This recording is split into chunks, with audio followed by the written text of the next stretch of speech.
This is going to be one of those topics, isn't it? I don't think I have anything all that controversial to say, but the subject of graphics is one that people really get worked up over. I can already smell the flame wars. Anyway, this week I want to talk about the role of graphics in games, and why I feel that when it comes to first-person shooters, players are putting way too much emphasis on them.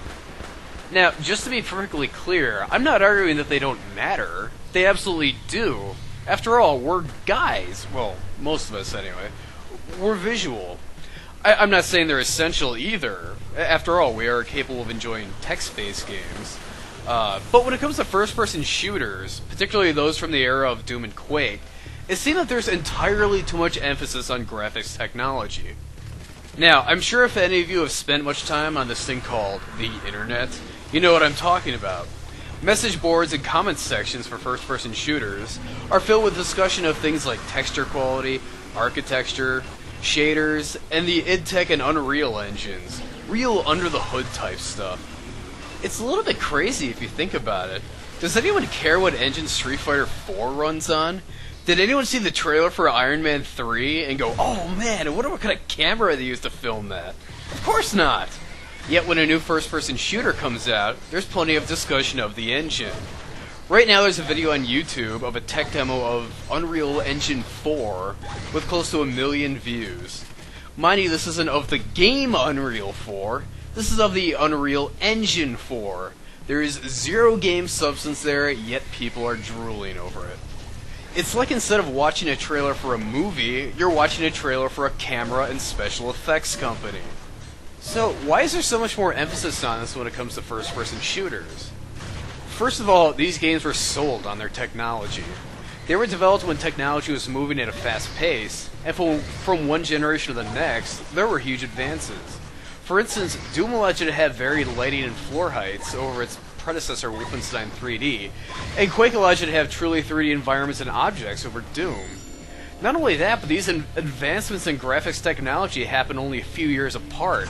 It was pretty mind-blowing. I mean, you weren't buying Quake because of the characters or the story or the weapons. You bought it because, holy shit, it's 3D! And holy shit, I can play online! The problem, though, is that that's not sustainable. There are only so many mind-blowing leaps you can make with technology. It's not like now that we've made the leap from 2D to 3D, now we can go from 3D to 4D. They're certainly trying with things like 3D TV.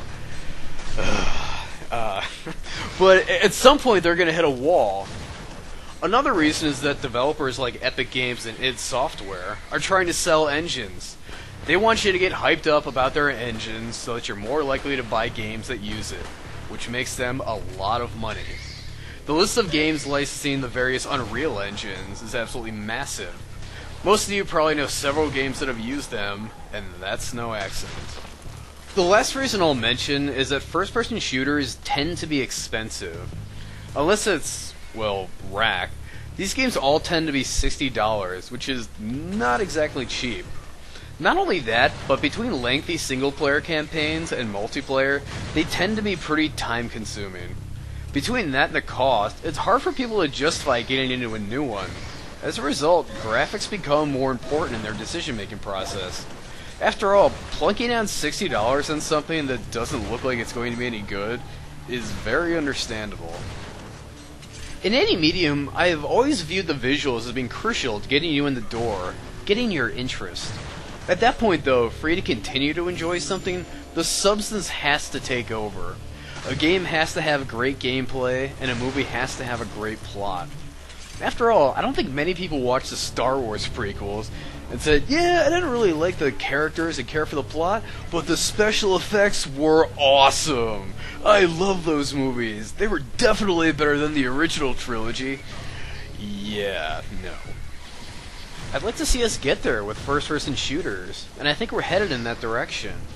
As games become less and less able to wow us with graphics, developers are being forced more and more to rely on substantive things like better plots, character development, and gameplay. It's pretty encouraging to hear that most of the discussion about BioShock Infinite has been about the characters and the plot, although the lack of gameplay discussion is, it's troubling. Honestly though, this is where things should be. In every other medium, if something looks awful, we ignore it and move on.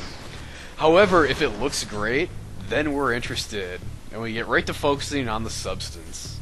In the wonderful movie indie game The Movie, the developer of Braid, Jonathan Blow, he talks about, to him, some of the worst reviews of Braid were actually the positive ones. Those are the ones that said, yep, the game looks great, A+. It bothered him that the game was being evaluated based on its visuals rather than its substance. And I get how he feels. While I feel like we have a fantastic looking game that we've all worked extremely hard to achieve, a lot of the substantive elements are often pretty overlooked. Things like the bosses, the weapon balance, the leaderboards, and just the overall game and level design. We've got a lot on the way in terms of characters and plot presentation, so hopefully that'll help. But the majority of comments I read are along the lines of, oh, I love the art style, I love the cell shading. Now, I mean, certainly that's a great thing. We've worked hard to achieve that, but I hope in the end people enjoy more than just that about the game. Anyway, that is it for this week. Just a quick announcement. They have started I think pre-registration it is for QuakeCon 2013. We will be there. We're trying to have the game all finished up by then, so definitely try and come out to that. We'd love to see you. If you end up making it, I mean, definitely stop by. It's going to be me there, and also Doom Freak, who does the models and now the animations. He'll be there as well. And we're also hoping to have our texture artist, Remco. We're hoping to have him there as well. So it should be a total blast. I hope you guys are able to make it out. And by the way, I am going to let the replay finish all the way this week because I want to show off something that I put in over the weekend. It's basically a ranking system that displays during intermission. Basically, you're graded on your performance on the level, and you're given a medal based on how well you did. So if you killed all the monsters, found all the treasure, found all the secrets, beat the par time, and beat the par score, which is a new thing, you're given a medal based on how many of those things you did. So it's a pretty nice thing. It really adds like a challenge for those who really want it. I mean, getting the par score is really the hard part.